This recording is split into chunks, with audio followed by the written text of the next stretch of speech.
because like you said, when you go to the doctor, they want to keep, they're like, you're fine. And you're like, no, I'm throwing up every day. Or like, you know, I can't be okay. Like, why did that make me laugh? I'm throwing up every day. And they'll just tell you you're fine like, until they need to do surgery. You're fine. Oh, now we need to cut on you. You're well, like, wait a minute. What? What's in the middle here? We missed a step. Remember when we kept just pacifying you with all those antibiotics? Now you have a cancer, a stomach one. So we got to remove it. Yeah. And we have to do an invasive one, not a non-invasive, actually. That's so crazy. Yeah. You're well, they told us they call it practicing medicine. So they just trial and error. They just practice it. Because they only have 10 minutes with each person. So they're like, okay, let me just, all right. Now I'm going to make them spend more time with me. I know, Shondalia. They hate to see me coming. They like, I was about to say they hate to see you coming. I can't eat shit. Hello, and welcome back to season 2 of I Can't Eat Shit podcast. I'm your host, actress, comedian Shondalia White. And yeah, people, I can't eat shit. And you know, the shit is annoying. I started I Can't Eat Shit podcast because I was secretly ill for many years. People asked me a lot of questions about it, so now I'm healed and I'm ready to talk about it. But for season 2, I'm bringing in some friends and experts to help me talk about this stuff. And today, I have the very beautiful and talented actor, stand-up comic. She is a holistic health consultant and just all-around giving person, lovely person, Tanjareen! Hey, what's up, Shondalia? Thank you for having me. Of course. And we will be talking about being a partial vegan and adventurous foodie. So let's get into it. Oh, it's nice in here. Nice studio, Shondalia. It's beautiful. I love the colors. Oh, thank you. Welcome to the podcast, Tanjareen. Hey, I love your podcast, by the way. And I love how professional it is and how organized and how you do your little segments. You are just the cutest and just, you're about your business. I mean, I love it. I love it. Hey, now, thank you. I appreciate that. Your voice is so nice. It's so sultry. I'm, listening to it in a headphone. Oh, thank you. I'm like, oh, I love this. Thank you. That's why we're both voiceover artists as well. There we go. Yes. I was just about to say that. Like, ooh, I hear what they hear. I love it. You. Well, you guys, just so you know, I know Tanjareen from the comedy world, of course, and also the acting world, but really primarily the comedy world. I know you're acting, though. I don't know if you know this. I saw your short. Long time ago, you had like a short series or like a short. It was like I remember seeing it. This is like a long time ago. Now the answer is yes, but I don't know which one you're referring to. So I'm waiting for the details. It was like the girl was like a sex addict or something. Oh, the Celibate Nympho Chronicles. Celibate, yeah. They're available here on YouTube, and they're also unedited on. I believe I have them on my OnlyFans, but the Celibate Nympho Chronicles is a comedy about me trying to abstain from sexual activity for 100 days. Yes, it was so good. I remember watching this a long time ago, actually before I even think we became like friends. So wow. Just so you know, I am also a fan. That's crazy. I think I did that in like 2010. Yeah, it was a long time ago. 15 years, y'all. Yeah, that's crazy. It was a long time ago. Very crazy. But I wanted to have you on a podcast because, of course, you're like a vegan advocate. You're 80% vegan, 20% mind your business. You see the merch. You see the shirt. Yes. You see the merch shirt. Yes. And you just always talk about diet. We always end up talking about diet and health, and you pretty much are like a health advocate as well. So I just had to bring you on here to just kind of talk to you about it because I don't think we've actually gone in depth about it. We just kind of be like, yeah, girl, we on the same page. You know what I mean? Girl, because I'll be talking to you and you be telling me what you just went through this week. And I'm like, you really can't eat anything. And I'm like, I'm very close to that. I've finally figured out what works for me. And I know that most people in my life will be like, whatever, I'm eating that. I'm like, okay, I can look at you and tell you're eating that. And you probably should stop. So people be sick and they just keep doing it. I'm like, you have all these medications and you worried about, going to the doctor and you don't have to eat like this. You don't could have to actually do this to yourself. Heal yourself. But yes, you can heal yourself. So we're going to jump right into the questions then. Tell me what made you adapt this lifestyle because you're pretty much a plant-based eater, correct? Yes, with sometimes mind your business with the fish, but yeah. Or, well, I don't say what the mind your business is. So every now and then it could be a salmon or a whitefish, or it might have a baked good might have actual egg whites in it or something. Like it could vary. It could be a butter that was cooked in something. The point is, I'm not as strict because I don't call myself a vegan, because veganism is a lifestyle. It's how you dress. You can't have leather seats in your car. You can't have leather Jordans. You can't go to a circus, because they're abusing the animals. And you can't go to the zoo because they're in cages. Like, it's a whole thing. And people are very judgmental. Why are you wearing that jacket? It's made out of wool or silk or.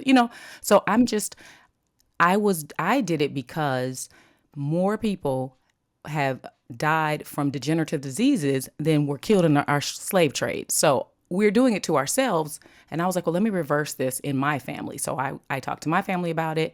My mom is always on, trying to call me when something's wrong with her, as opposed to me calling her for something when I'm sick. My mama will call me and I'm like, take some garlic clove, mama, and put this. So my mom is all into the turmeric here and this, that, and the other, and some lemon. And so I just wanted to heal, and it was the animals second. Most people that are not of color usually care about the animals. I was actually shocked Tony Baker does it for the animals, but I'm like, you're the only Black person I know to do it for the animals. Yeah, I didn't think so either. I was shocked when he told me that. We got to look out for ourselves as Black people because we're dying from so many other things and challenges. But originally, I'm not eating red meat. First, it was no pork because everybody stops with that first when they're trying to be healthy. Then it was no red meat, so I stopped the beef. That was in like 9th grade. So I was all chicken and fish through high school. That's a long time. Girl, yes. My mom, when I was 7, and one of the years that she left my dad, because she would leave my dad every other year and come back. One of the years that she left my dad, she was living with a roommate in Northern Cali who was a vegan. And she was telling me how maggots come out of meat when you leave it out in the sun on the sidewalk. She was like, how are maggots inside to come out? And I was a little 7-year-old girl like, oh my God, that sounds so gross. So it was always in the back of my head. Then when I was in the 9th grade in high school, we would have a sub aerobics teacher come in, and she was so energetic, bright whites in her eyes, and just so fit and tight and fun. And she was vegan. And I was like, okay, these are my vegan examples. And so by the time I got old enough to make my own food, I was like, let me cut out some more things. And then I was, I'll just cut the story to shorter, but basically I started by doing the lemonade cleanse, the master cleanse of the cayenne pepper, the water, and the lemon that Beyonce does whenever she's about to go on tour and wants to get in shape real quick. Okay. You're supposed to do it for 3 days, but you can do it up to 30. So I did it I tried 7 and I stayed on for 10. And the guy I was dating at the time decided to do it with me.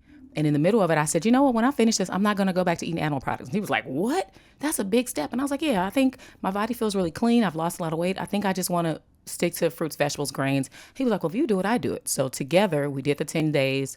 We started being vegan. I didn't trust going to eat anywhere because the oils, the butters and this. So I didn't know how to cook.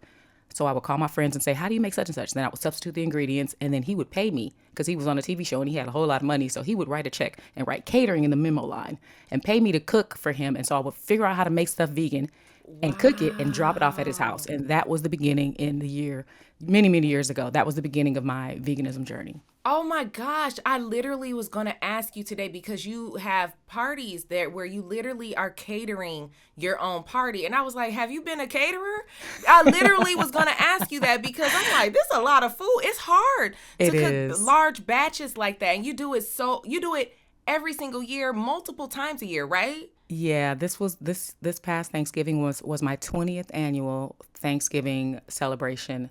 And this will be the 4th year that I did the Christmas celebration. And people come over when they see how big the trays, the big pans up, they assume I got it catered. And they don't think that I cooked it, but they don't know I didn't go to sleep the night before because I don't use preservatives. So I don't cook stuff ahead of time and have it sit in the fridge, and I like space in my freezer. So I cook it early that morning and serve it fresh. But yeah, it started from that dude I was dating. He was like, we got to eat something and we can't trust the restaurant. So can you make it? And I was like, so in love. Sure. Hey girl, how you make collard greens? Okay. All right. How you make mac and cheese? All right, I'm gonna tell you. How you make collard greens? I'm gonna take all that stuff out of there that you just said. I'm gonna put this other stuff in it. That is so funny. Honestly, that's what I do, and there's another way to do that. Like as you know, like I literally started that because I had to learn how to make food based on my restrictions, and I've had my diet change so many times based on whatever was happening that year. With my gut until I fully figured out like, okay, I'm literally gonna have to like redo my entire gut. But that's where it all started. Like with, okay, let's substitute this for this. Because when you go out, it's literally what you're saying. When I go out, it's so difficult because there's so many things that people don't really think to not put into something, because depending on what's going on with your gut, most people can't handle it either. But when you look it up, the information is there. It literally says like, this causes inflammation, this causes that, and I'm like, so why they still using it? Because it's cheaper. Yep. And it's making them money. Yep. And it's wild to me that our country allows so many chemicals, so many things that we know are carcinogenic into our foods, into our skincare, into our cleaning supplies, our detergents. And they're just like, yeah. And they tell us, well, it's such a small amount, it's not going to affect you. But if you have a small amount from everything you're doing every single day, by the time you get older, then you're the next hashtag of F cancer. And it's like, well, I didn't have to have this if y'all would just serve me some stuff that's wholesome. Tell them, this is it. That's it. We on the same page. Yes, girl. It's so funny. Every time we talk, we end up seeing how similar we actually are, which is, I think, is hilarious. Because we don't realize it. And then we'll talk more and we're like, oh my gosh. Me too. Me too. Every time. That's so funny. I love it. I knew this was going to happen. Yay. So why did you throw in the gluten-free then? Was it like for vanity? Was it for, because you can lose weight pretty quick with gluten-free? Or did you actually find out like, oh, I can't eat gluten? Good question, Shondalia White. I became gluten-free because I had really clear skin when I was on the birth control pill, when I was fast in school. And then when I was realizing how harmful the actual pill was, I got off of it and my face was breaking out like crazy. And I was like, what is happening? Because that's the only thing I've changed is this doggone pill. And so I was like, okay, veganism is going to help with this. And so I cut out all that. I did all these cleanses and I was losing all this weight, but my skin was still breaking out. I was eating Uncle Eddie's vegan cookies. All of the wheat and sugar in that. Yeah. And so it took a friend of mine who had also gone through the journey, and a little blonde friend of mine in this boxing group I was in. And she was like, hey, you ever thought about cutting out gluten? And I was like, why? What does that do? She was like, that's what cleared up my skin. And I was like, are you serious? Because I done tried Proactive. I done tried all this stuff. Girl. I was about to get on the prescription thing that they want you to be on. Yes. But I was like, I don't want to put those chemicals in my body. Right. What's the point of me eating clean and then putting on something that's dirty? So I cut out gluten and everything went away. So basically what I learned is that, or at least for me, when you have something really salty, it'll make those tiny acne pimples. And then when you have something that's full of sugar, which gluten becomes sugar in your system, it makes the cystic acne. So those two things I had to get rid of. All along the jawline. I have just recently discovered this. Mm-hmm. That I recently, when I was healing my gut, I realized I found out I had a celiac gene, which is why I was literally reacting, and I was like, oh dang, I was like, my body reacted as if I got celiac or something.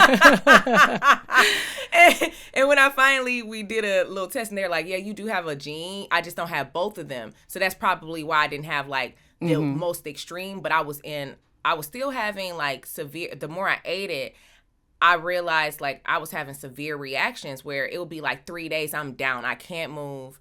I'm in excruciating pain. And it's almost like your stomach, it's not breaking anything down. So it's just like stuff is just like, you know what I mean? And it's just and it hurts so bad. It hurts so bad. And I've been out to eat with people and been like, I gotta go.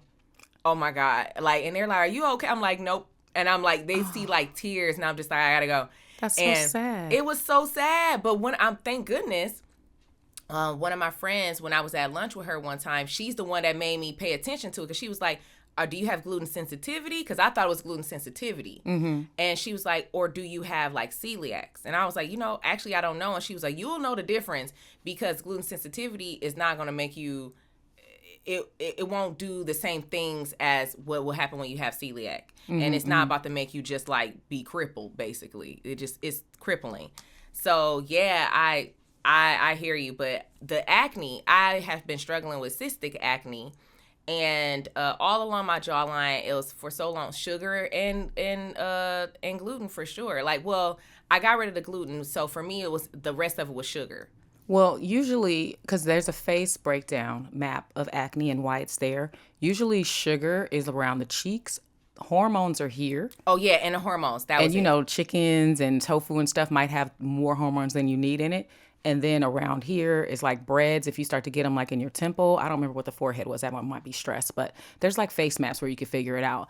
But as far as gluten is concerned, someone reminded me many years ago when I began this journey that when you make arts and crafts in school, paper mache, you would glue it on with water and flour.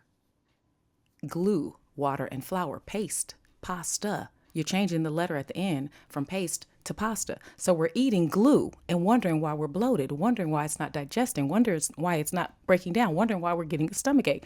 So when somebody told me that, I was like, oh my goodness, let me get rid of this. And so I will have a gluten-free version of it because I still like the foods, but still not that often because I don't try to do a lot of processed foods because that's a whole other problem. That's a whole, oh my goodness. And then learning that when it comes to sugar with hormones, different things can cause that hormonal reaction. It's not, like when it comes to diet and like sleep, lack of sleep, that will cause those hormones, that spike in insulin, all those different things. I'm just learning all of this. As a woman, especially, we have all these other hormones to worry about. And the older women get, the more the hormone thing gets imbalanced. It's a whole thing. It is a whole thing. So that is a big part of what I'm actually actively dealing with right now. But I'm getting there. I'm almost there where I feel like by the end of this year, I should be fully clear. Shondalia, who are you without a health challenge for us to talk about? It needs to be something new. This is the 2025 one. It's fine. This is true. This is very, very. You ain't gonna have no podcast if you heal everything. We got to keep the money coming in, sis. I mean, the acting and the voiceovers is fine. I like watching you on my TV. I like listening to you, but we need the podcast. So we need the podcast. So does being plant-based mean beauty and fitness to you overall since you're an actor, or are you still in the middle of controlling any other ailments? Like you said, as our bodies change over the years, sometimes we can develop different things. I know I had like high cholesterol. I had like high blood pressure all of a sudden, and just different things that I had never dealt with. And so I was just wondering how your diet plays into that, if you've experienced any ailments or anything that made you add more restrictions to your plate. I think as a woman, I'm learning now that I'm over 35, if I eat carbs later, that might bloat me. So I will watch that. But I don't really have any other ailments. I'm really, really in tune with my body, and I'm really all about healing myself. I only go to the doctor if I want them to run some kind of scan or do some blood work every so often, just so I can make sure what I'm doing is right. And when I look at people that I went to school with and what they look like at whatever age they are versus my age, I'm like, okay, I'm doing the right thing because I feel really good. I feel really energetic. My numbers are always really good, except one time I went and I had low vitamin D. And I was like, okay, cool. Let me handle that. Let me get some sunlight. Let me get the right mushrooms. I'm not going to take the chemistry made vitamin D. I'm going to do phyto, plant stuff, herb stuff. I'm really into everything natural, everything, Eastern civilization. Go in depth with that. I just love, I don't know. We all know Western civilization medicine is not to cure us. It's to keep us coming back. To keep us sick, to keep us on a prescription that has a side effect that makes us have another prescription that makes us have another side effect. And so we know the cycle, but we still, like, a doctor says, take it, we take it. No. So I'll go to the doctor and be like, is everything cool? And if there is ever a time where it's not cool, then I'll just be like, okay, let me make a note of that. And then I'll go to an herbalist, or I'll go to vitamin shop, and I'll get the plant-based, or what do they call, phytonutrient version, or the herbal version of it, and, make sure everything is good. So I feel pretty healthy. I feel like I'm doing a good job. And if something goes wrong, like if I had a really bad dis-ease, I would probably go immediately like 100% vegan again, raw foods, fruit. Like I would be super, super strict and try my best to get rid of it before I had them doing anything to me for them to make money off of. Like, no, I want to heal, and I don't want a Band-Aid. I want to figure out what happened and get rid of it. Yep. That's where I was. Goal. Yep. It took me 10 years, but, I got there. But because, like you said, when you go to the doctor, they want to keep, they're like, you're fine. And you're like, no, I'm throwing up every day. Or like, you know,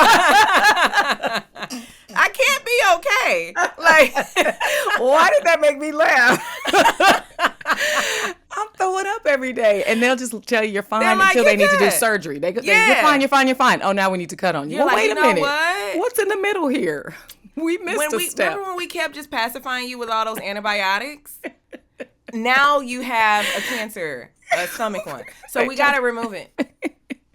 Yeah. And we have to do an invasive one, not a non-invasive, actually. That's so crazy. Yeah. You're well, they told us they call it practicing medicine. So they just trial and error. They just practice it. Yeah. Once you realize that, you kind of, when I go to the doctor, I'm with them. I'm not just going, I already did research. I'm like, okay. And if I don't know, then I will go like, okay, can you elaborate a little bit more on this? Because sometimes they get to talking, depending on what doctor you're going to, they get to talking all fast and stuff. And you're like, okay, wait, no.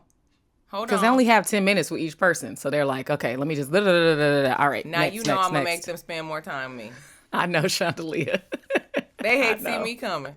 They like, I was about to say they hate to see you coming because they don't want those questions and they don't want somebody who done went on WebMD and printed out a list of stuff. They don't want it. They don't want that. They want you to trust them for them to know what's going on. And I even listen to the inconsistencies. I'm like, last time I was here, you said this, but this time you saying this.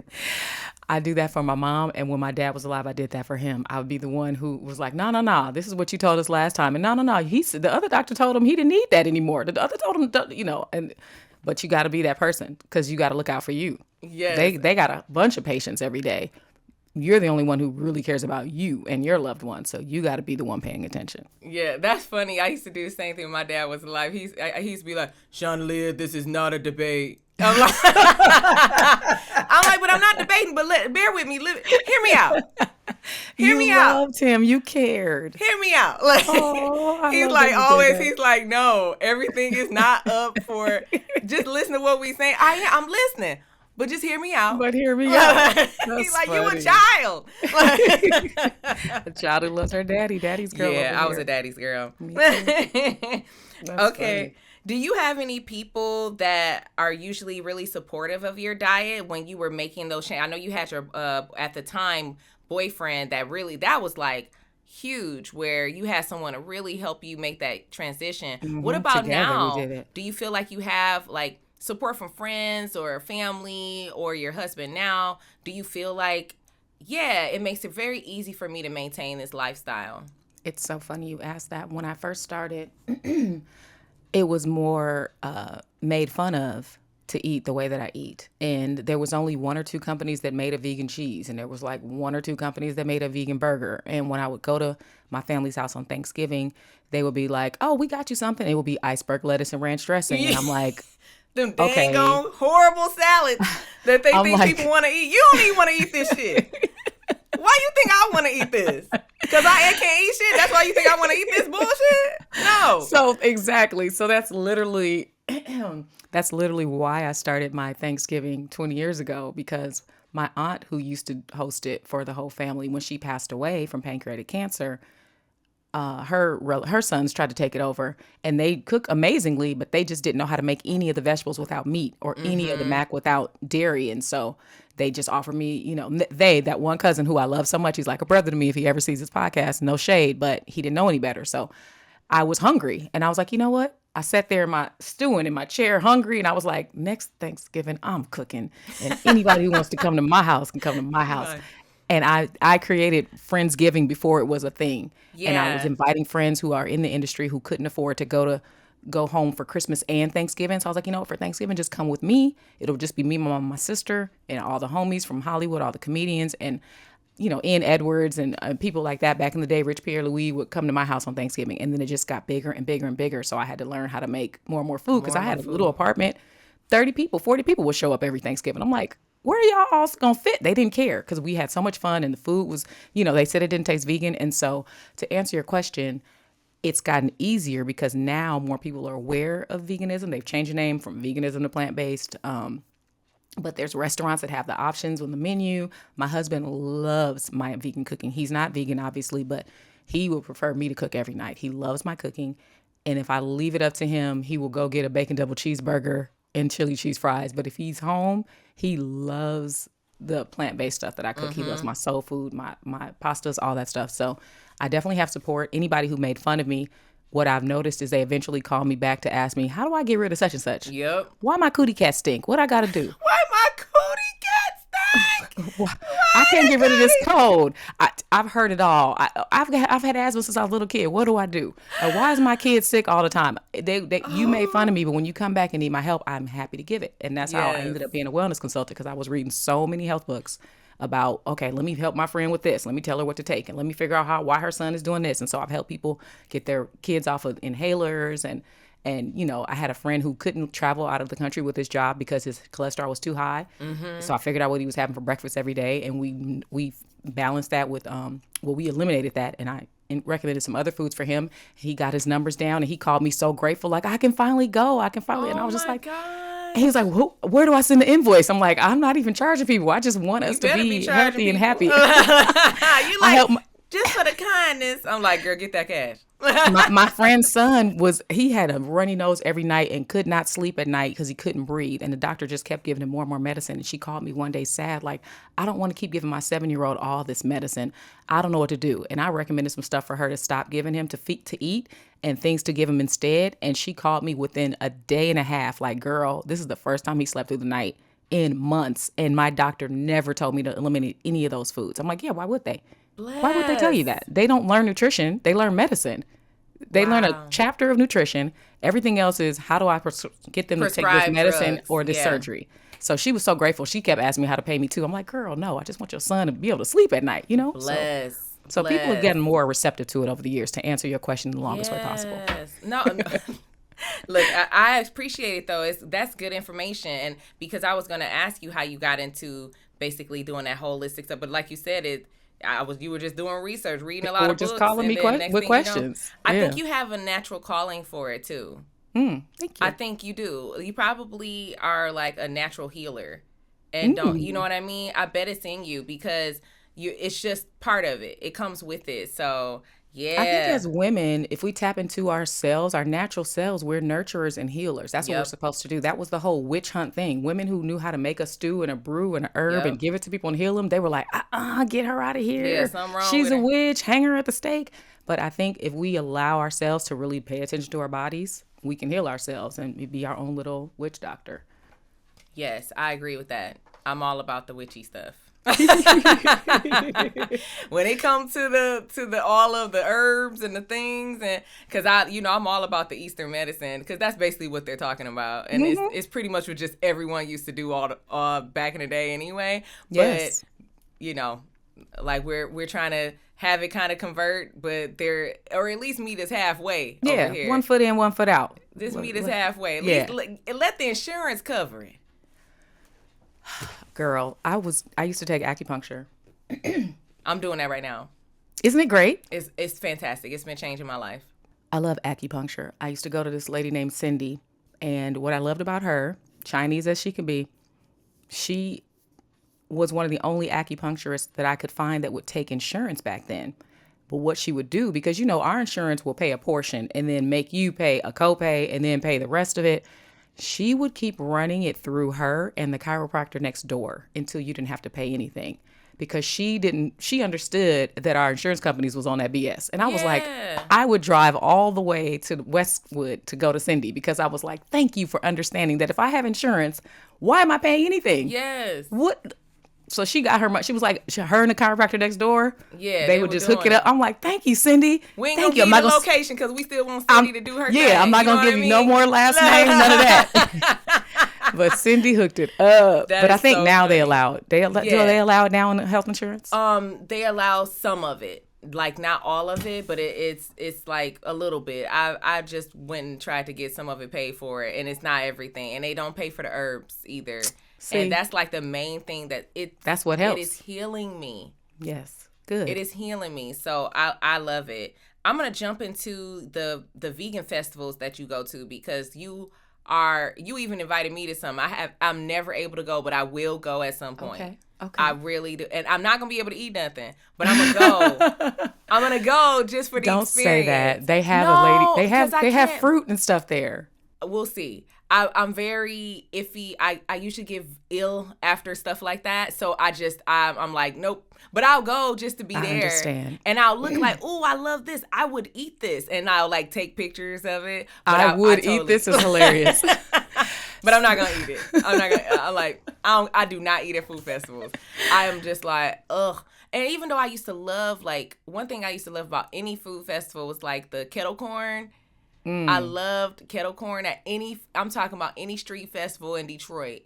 I'm hitting up the kettle corn person. They had the best. So I love street festivals and stuff like that. And that's actually. But you know you can't have that corn. I can't. That popcorn does not digest in your system. Oh my gosh. And you know doggone well the sugar and the salt. No. That's one of my guilty pleasure foods that I suffer with sometimes. And I know Goodwill, and I'll be like, don't buy it for some weeks. But then sometimes I gotta have it, and I'll have like it's gluten free, but like you said, it's not good for me. Like I shouldn't eat it. I don't eat it all the time, but sometimes I'll find myself snacking on it, and girl, I can feel it go straight to my face. I be like itching. I'm like the salt and the sugar.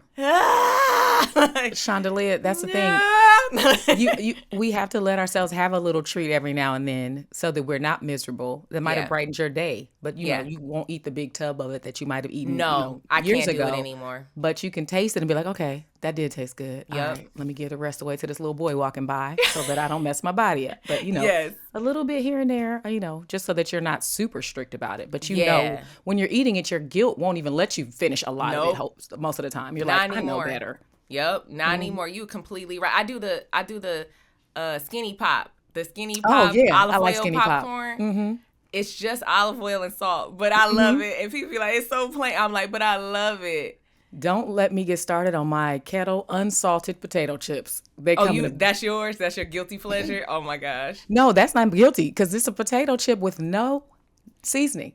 And CT, my husband, teases me because kettle chips are delicious. They have barbecue, they have honey Dijon, they have, salt and pepper vinegar. I get unsalted. It is the only chip that I found that actually tastes amazing. It tastes like you made them yourself, but there's nothing on them. The ingredient just says potatoes. Oh, that's great. So you get the fiber, you get whatever nutrients you're supposed to get in a potato, but there's no salt. There's nothing that's going to break me out and give me those little pimples or whatever. But he makes fun of me, like the way you're saying they talk about you and your plain flavored popcorn. There's nothing on those chips. But he's like, here go your flavorless chips, but they're good. It's so funny. I had my mom came to visit and she was like, I was like, you want popcorn? Do you like anything on it? And this is at the time this is when I was still popping my own popcorn. I can't even do that anymore. Like for some reason, the skinny pop works for me. It doesn't, I can do a little bit and it doesn't cause a reaction right away. But when I was, I had the little popcorn popper and I'm like, Mom, do you want anything in your popcorn? No, I'm doing, I don't do nothing. And I was like, okay, perfect. Cause I don't put anything on it. I'm just going to put a little olive oil on it. And a little salt. And then she got it and she was like, oh, I'm going to need something on it. I was like, Mama. you had to put something. I was like, Mama, you just said you put, but you ain't got no Himalayan salt. She thought she was going to give her a little nutritional yeast, a little cheesy flavor, something. She wants something. She like, you ain't got, just put some seasonings on. I'm like, Mama, then you eat stuff on your popcorn. Stop saying.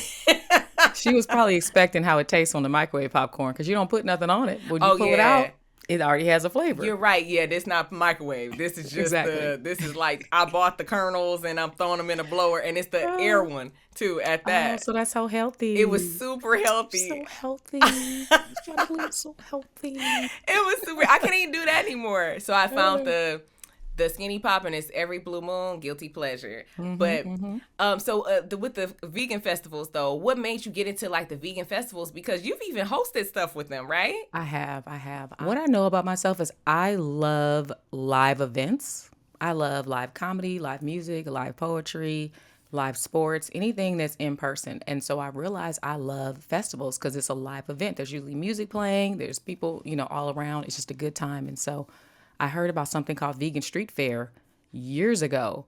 And I was like, well, that sounds like something I need to be at. So it was in North Hollywood, which is in the valley where I live. And I went and it was this huge festival with like 100 different food trucks and vendors that had, clothes made of hemp and different candles and soy or coconut wax candles and just different health products. And I was like, oh my God, I love it here. So I was online, going live, telling everybody, you need to get here. This is great. I eventually found the person who created the whole thing, stayed in touch with her, went back the next year. Then it was so popular that she started to make it a monthly event. And I would go every month, and I would always go live and tell people to get there. And people would show up, oh, hi, Tanjareen, my name is blah, blah, blah. I saw your live and I came. And I'm like, yay. Oh my gosh. So they just got to know me, and I got to know her. And she made it a tour last year. So she was able to go to like 7 major cities with the Vegan Street Fair. And then the weekly one is called Vegan Exchange LA. It was actually, it was weekly for a couple years. And then it became popular for other people to have a lunch truck thing, show up with a lot of vegan vendors on a Friday in downtown and on a Wednesday in this city. And it became too much competition. And then with the pandemic and people getting used to doing DoorDash, the turnout got low for the every Sunday one. So she stopped the every Sunday and went back to monthly. And actually it was supposed to be tomorrow, but because the rain is coming in LA tomorrow, they're going to postpone it till next week. But I just heard about it one year and just never stopped going. I love the people. I love the vibe. I hosted their Halloween costume contest this October. I've hosted on the stage because they'll do different influencers, because I'm also a social media personality. I don't like to say influencer because I don't want you to think I'm a role model, but I'm a social media personality, and I hosted on. Role model. Don't do what I do unless it's helping you. But I was on the stage. I was on the stage for one of the events for like an hour, just took over the stage on a microphone and was leading dance contests and leading the wobble and cha-cha and all that stuff. But I just want to support my girl. Her name is Jessica Cruz. Go to Vegan Exchange LA or Vegan Street Fairs, 2 different Instagram pages, but she's always posting her events, and whenever she comes to your city, check her out. Fantastic. And is there any last advice that you would give to anyone that is thinking about adapting a plant-based diet, or 80% vegan, 20% mind your business diet? My advice for anybody that wants to adopt a plant-based lifestyle is to figure out why you want to do it, because if you don't have a why, the second somebody passes you by with some chicken wings, you're going to be like, well, I'm just have a couple. So figure out your why. Is it health? Is it animals? Is it, your gut? Because one thing with me is I had a bloating, and I used to go to the gym all the time, and I was working out and doing all these aerobics. I could not get rid of this bloating in my stomach. I was eating just chicken and fish and thought I was eating healthy. And when I went vegan, my stomach flattened. I was like, oh, it was just undigested animal products in my stomach this whole time. But if I had, so my second piece of advice is do a cleanse, because I started my journey with the 10 days of the master cleanse, but there's so many different types of cleanses. There's juice cleanses, there's herbal cleanses, there's colon cleanses. You can do the lemonade diet, but there's no food in it. It's just the lemonade. But your body craves whatever's in your bloodstream, which is also why I don't believe in cheat days, because if you have a whole day of cheating, your next day, you're like, oh, I really want a pizza again. I really want that ice cream again, because it's all in your bloodstream. So if you continue to eat healthy, your body craves smoothies. Your body craves salad. Your body craves a protein bowl. So if you do a cleanse, start over. If you do, your why, and then you do a cleanse, and then you can figure out how you want to eat and stick to it, your body will start to really want it and really crave it. And you would have changed your taste buds so that you're not wanting to eat how you used to eat. That takes about 30 days, right, for your taste buds to change? Well, it depends on the person, because some people say only 3 weeks. But for me, I only had 10 days to do the cleanse, and then I was off meat.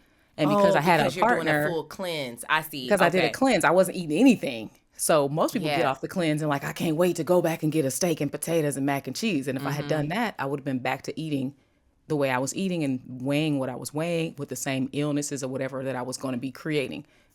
So when I got off of it, I was like, I'm going to eat clean. And I was so skinny, Shondalia. When I got off that cleanse and was vegan for like the first year or two, I'm 5'9". I was like 121 pounds. I had wow. That's no small. curves. Yeah. I was wearing halter tops looking like a 12-year-old junior high girl. It was so crazy. I don't know why my boyfriend wanted me, but he was skinny too. I don't know why he wanted me. Stop it. Stop. We were skinny together. We were such hippies. We would go camping in Arizona, Sedona, Arizona. This was a whole different era. I was hippie Reen. It was hippie. Shout out to Hippie Goals. I was hippie Reen.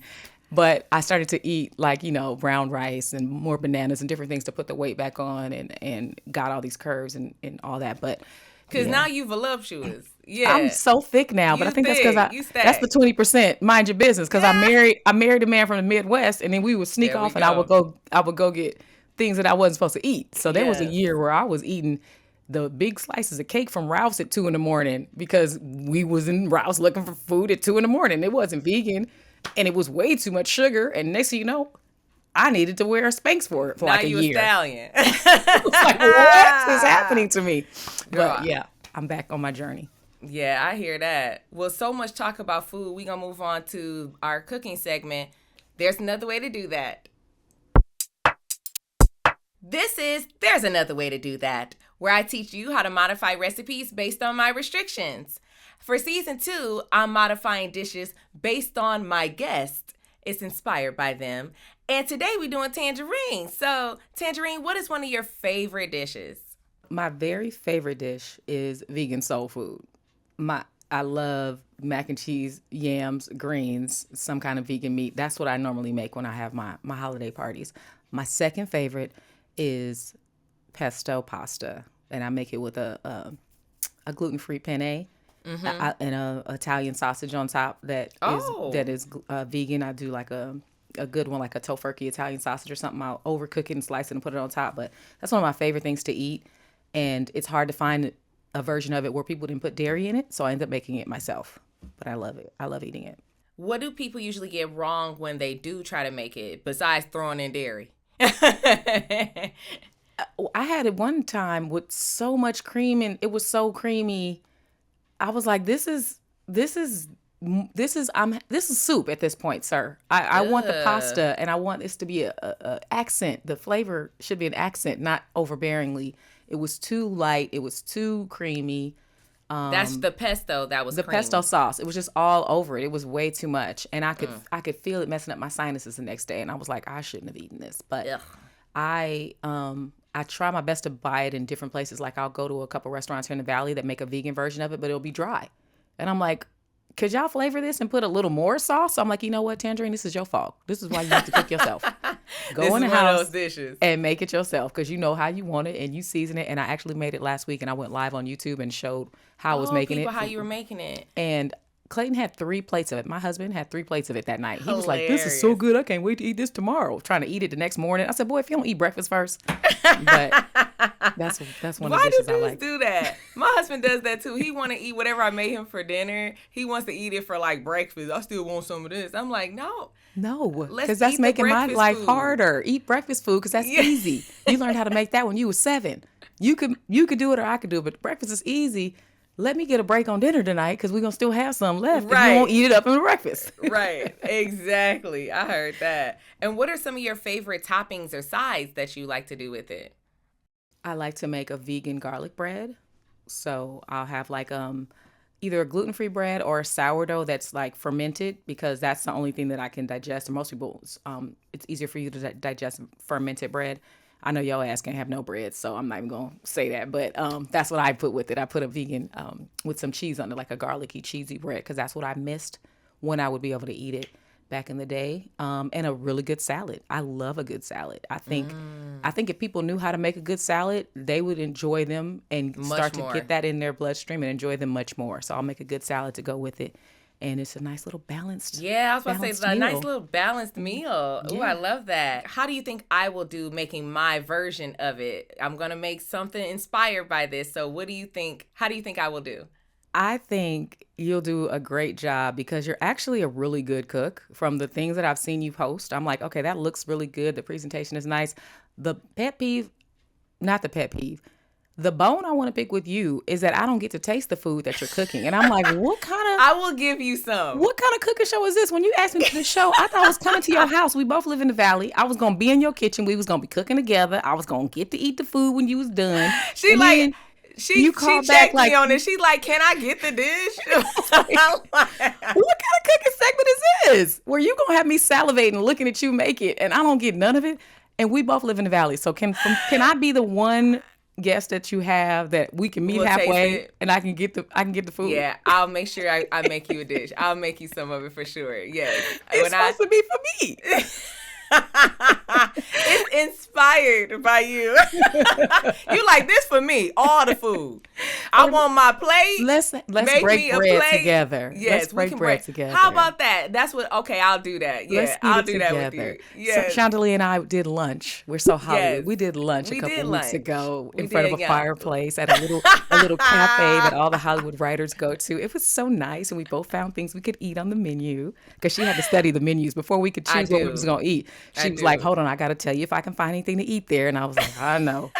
I'm the worst to go places with. I don't even go anymore. I be like, just forget it, because I'm going to just show up. Most of the time I just show up. And people be like, what is going on? And I'm just like, I just to bypass all that other stuff, I'll be like, I'm just not going to go. But I eat so similar that I understand. I'm like, okay, I also want something that's mostly plants. You eat meat, but you're not trying to eat a bunch of dairy. You're not trying to eat gluten. You're not trying to eat bread. So we can find things, similar to eat. So yeah, and I try to eat cleaner meats and lean meats. I used to be vegan. I couldn't, and I can't do vegan based on the stuff that was going on with me. That's why I stopped being vegan. But yeah, we do eat fairly similar, so it will end up working out. All right, we'll be right back with Shondalia's Inside Scoop after this month's There's Another Way to Do That cooking segment. Tanjareen loves pesto pasta. I actually love pesto pasta too, but I do it very different. So today I'm gonna make my version of pesto pasta. Ooh, that tastes good.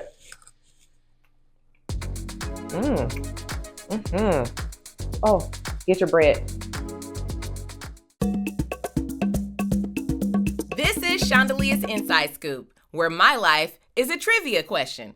You've heard of those food trivia shows. Well, this gets personal. Let me know if you can guess what's true. All right, the game is simple. I'll ask you 3 questions based on my own personal health and wellness or things I like, and you'll let me know how well you know me based on how you answer. So let's get into that. Tanjareen, are you ready? Yes, I'm ready. Okay, question number 1. What's my favorite water-based veggie? A, bell peppers. B, broccoli. C, tomatoes. D, cucumbers. Broccoli's not water-based. Tomatoes and cucumbers are technically a fruit because they have seeds, so I guess I'll say bell pepper. That was the first one. You are incorrect. You got real technical, and I love it. I love how you're like said zucchini. Actually, the choice, I'd have been like zucchini. Okay, go ahead. Tell me how I'm wrong. But zucchini is actually one of them, but I had to make it more difficult because that's too obvious. So it is actually D, cucumbers. That's not a vegetable though. But it's definitely water-based, but it's a fruit. We use it as a vegetable. It's just like tomatoes. Everybody uses tomatoes as a veggie, not a fruit. But they all know it's a fruit. But it's a fruit. Okay. Well, all right, You fine. were close. You were just very technical and very knowledgeable. We not. But she is. But I do know cucumber would have been the answer, but I thought it was a trick question because it's a fruit. But okay, fine. No, it's okay. I can't eat bell peppers, just by the way, which is why I can't eat a lot of stuff. They give me inflammation. And I used to love bell peppers. I ate a lot of them, and it was one of the reasons I tore my gut lining up. All right. Yay. Not yay to the torn up gut lining. Yay, ulcers. Question number 2. True or false? I eat at Doomy's Home Cooking in Hollywood once a month on a cheat day. I hope not. Doomy's is so much junk food. Everything is fried. They have fried Oreos. They have, oh my gosh. Once a month on a cheat day is aggressive. So true or false? Hold on. I'm about to give you an answer. It's going to be wrong because... Don't second guess yourself. Just do it. I'm going to say no because that's aggressive, but... Yes, you are correct.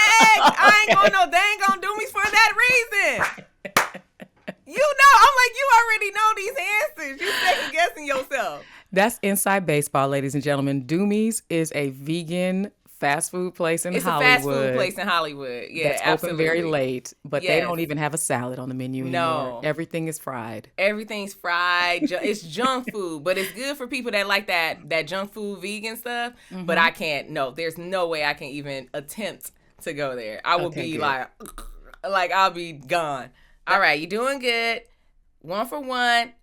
One more question. What sweeteners do I use? A, cane sugar. B, agave. C, honey. D, stevia. This is a great question because I have no idea. I'm going to say no to cane sugar because that's the most aggressive of the sugars you listed. Agave seems the safest. Honey, I hope you're not using honey because that's what breaks people out too if it's not the raw unfiltered one. And what's the fourth? Oh, stevia is processed, but people put in a lot of health things. Dang, I'm just going to have to pick one, but I literally have no idea. I'm going to say agave because of its low glycemic index. You are incorrect. I do use honey. That's terrible. That's breaking you out. Listen, I had to stop. I had to cut all my sugar. Like just recently. I just told you I just was learning. Oh my gosh. And it's really hard to find that unfiltered one like you were saying. But I do use it. I'm guilty. I actually use honey.